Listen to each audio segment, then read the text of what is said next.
মৌলানা সাহেবদেরকে একটু বলবো যে আমাদেরকে ততটুকুই বলবেন যতটুকু বললে আমরা খাজা বাবাকে ছাপাই উপরের দিকে না যাই। জাকিরানদের দৃষ্টি যেন খাজা বাবার দিকে নিবদ্ধ থাকে সেটা বলবেন। এবং মেজো ভাইজান এবং আমাদের পরিবারের অন্যান্য সদস্য যারা আছে আমরা সবাই খাজা বাবার সন্তান, সবাইকে মর্যাদা সমানভাবেই দেবেন। অবধারিত ভাবে আসতে থাকবে এটা আমি বিশ্বাস রাখি। আর যারা এটার অনুসরণ করবেন না তারা হয়তো এই রহমত থেকে বঞ্চিত হবেন, কিন্তু যারা এটার উল্টা কাজ করবেন তাদের জন্য কিন্তু আবার বিপদ আছে। তারা সেই ভয় করবেন। আমি এখন আপনাদেরকে সতর্ক করি, যদি কোনো পীরের দরবারে কোনো বেয়াদবি হয়, খাজা বাবা বলতেন যে পীরের দরবারে কোনো বেয়াদবি হইলে 2 দিন আগ পিস তকদিরে পোকা ধরবে। এটা আমার দাদাজান হুজুরের রেফারেন্স দিয়ে তিনি বলতেন। তো সুতরাং আপনারা এই ব্যাপারে যথেষ্ট খেয়াল রাখবেন। এখানে আপনারা অলি আল্লাহর মজলিস এখানে আসছেন, এখানে আপনারা কিছু অর্জন করে নেওয়ার জন্য যাওয়ার জন্য আসছেন, নিশ্চয়ই দুর্ভাগ্য অর্জন করার জন্য আসেন নাই। আপনারা সৌভাগ্য অর্জন করে নিয়ে যান, আল্লাহর রহমত নিয়ে যান, এই কামনা করি। খাজা বাবার কদম মোবারকের কাছে দাঁড়াইয়া খাজা বাবার কাছে এই আবেদন জানাই যেন তিনি আপনাদেরকে তিনার কদম মোবারকের নিচে স্থান দেন, তার কদম মোবারকের ছায়া আপনাদের সবার মাথার উপরে থাকে, এবং এই বিপদের যুগে তিনি যেন সবাইকে আল্লাহর রহমতের চাদরে ঘিরে রাখেন এবং আল্লাহ পাকের কুয়াতের কেল্লার হেফাজতে সবাইকে রাখেন। এই আপনাদেরকে আমি জানাই দিলাম। আর সকালবেলা যথারীতি তরিকা প্রদানের পরে মোনাজাত হবে, যেটাকে আপনারা আখেরি মোনাজাত বলেন। সেই আখেরি মোনাজাত হবে, কিন্তু ওরস শরীফের কর্মকাণ্ড সন্ধ্যা পর্যন্ত চলবে। ওরস শরীফের কর্মকাণ্ড সন্ধ্যা পর্যন্ত চলবে এবং পরের দিন নসিহত মোতাবেক আবার রওজা শরীফ এবং মাজার শরীফ সমূহ জিয়ারত করা হবে। এটা নসিহত শরীফের মধ্যে বলা আছে। তারপরে ফরমাল বিদায়, আনুষ্ঠানিকভাবে বিদায় দেওয়া হবে।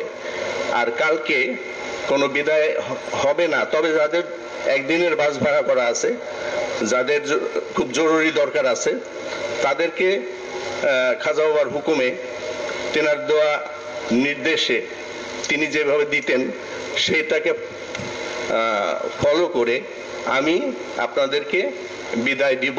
কিন্তু কোনো কর্মী ভাই তার ডিপার্টমেন্টের কাজ কমপ্লিট না হওয়া পর্যন্ত, শেষ না হওয়া পর্যন্ত বিদায় হবেন না। আর বিশেষ করে জাকের বন্ধুদেরকে বলছি, আপনারা নতুন অনেকেই আসছেন, অনেকেই তরিকত বুঝেন না। প্রথম জিনিস হলো আদব।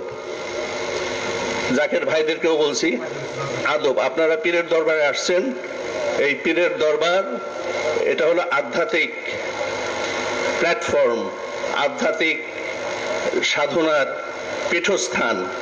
এখানে আপনারা যদি খাজা বাবার দয়া নিতে চান, নিশ্চয়ই খাজা বাবার দয়া নেওয়ার জন্যই আসছেন, আল্লাহর রহমত নেওয়ার জন্য আসছেন। তাহলে খাজা বাবার মহব্বত কিভাবে অর্জন করা যায় সেই দিকে খেয়াল রাখবেন। আর নিজেদের মধ্যে কলহ করবেন না।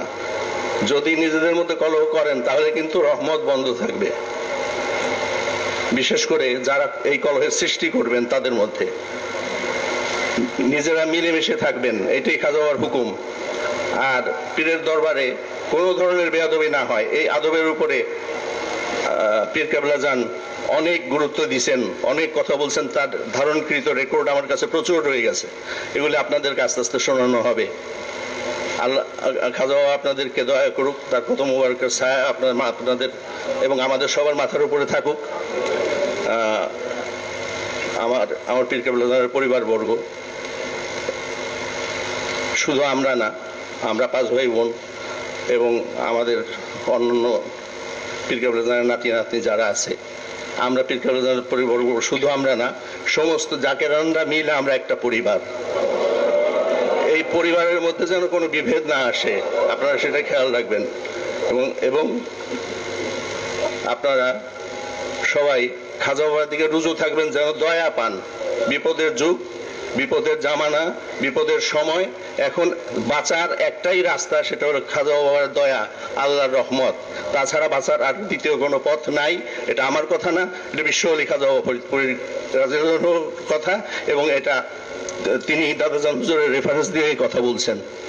হযরত খাজা ইনায়েতপুরী রহমতুল্লাহ আলাইহি, আমার দাদা পীর সাহেব, তিনার রেফারেন্স দিয়ে কথা পীর কেবলা নিজের কথা বলতেন না, এই জন্য তিনি দাদাজান হুজুরের রেফারেন্স দিয়েই বলতেন কথা বেশিরভাগ সময়।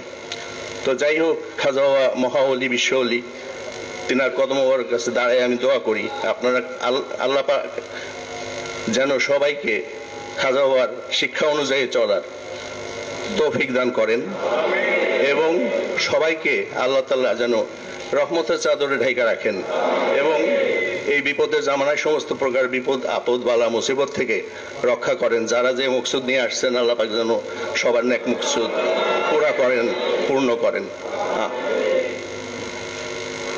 আপনারা এখন বিশ্রাম করেন কিছুক্ষণ, তারপর আবার 3টার সময় রহমতের ফায়েজে বসতে হবে, তারপর ফজরের নামাজ হবে।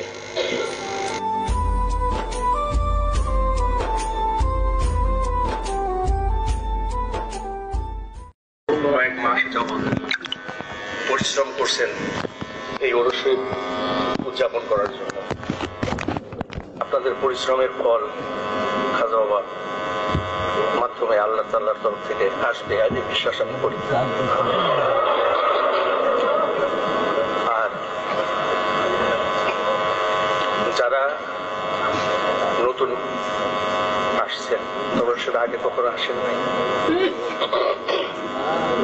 তাদের মধ্যে যারা খাজা বাবার মুরিদ হবেন বা হইছেন, তারা খাজা বাবার যে আদর্শ, যেই দর্শন এবং যেই উপদেশ এবং নসিহত আছে, সেখান থেকে আপনারা দেখবেন এবং শিক্ষা গ্রহণ করবেন, এবং মানুষের মধ্যে সেই প্রচার করার আগে নিজেরা শিক্ষিত হবেন, সেই শিক্ষা আগে নিজের জীবনে বাস্তবায়ন করবেন।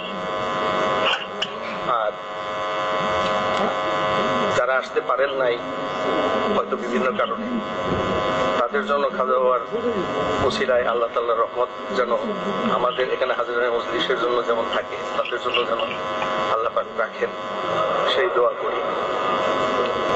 আর আরেকটা বিষয়, আপনাদের মনের বিভিন্ন মকসুদ আছে, ওলি আল্লাহর খাতিরে আল্লাহ তাআলা মকসুদ পুরা করেন। সুতরাং আপনাদের মনের চাহিদা আল্লাহ তাআলার দরবারে খাজা বাবার ওসিলা নিয়ে জানাবেন। সবাইকে খাজা বাবা শান্তিতে রাখ, খাজা বাবার ওসিলায় আল্লাহ তাআলা শান্তিতে রাখুক, খাজা বাবার কদম মোবারকের ছায়া যেন সবার উপরে থাকে, সেই দিকে খেয়াল রাখবেন। আর আপনারা বিনত থাকবেন, কোনো সময় উদ্ধত প্রকাশ করবেন না, আদব বজায় রেখে চলবেন। দরবার শরীফের আদব, খাজা বাবার শিক্ষা প্রথমেই আদব, সেই আদবটা নিজের জীবনে আগে ধারণ করবেন, পরে অন্যদেরকে শিক্ষা দিবেন। আমি দোয়া করি সবাই যেন খাজা বাবার কদমে স্থান পাই, এবং খাজা বাবা যেন আমাদের সবাইকে শান্তিতে রাখেন, সকলের হায়াত দারাজ করেন এবং সবাইকে গ্রহণ করেন।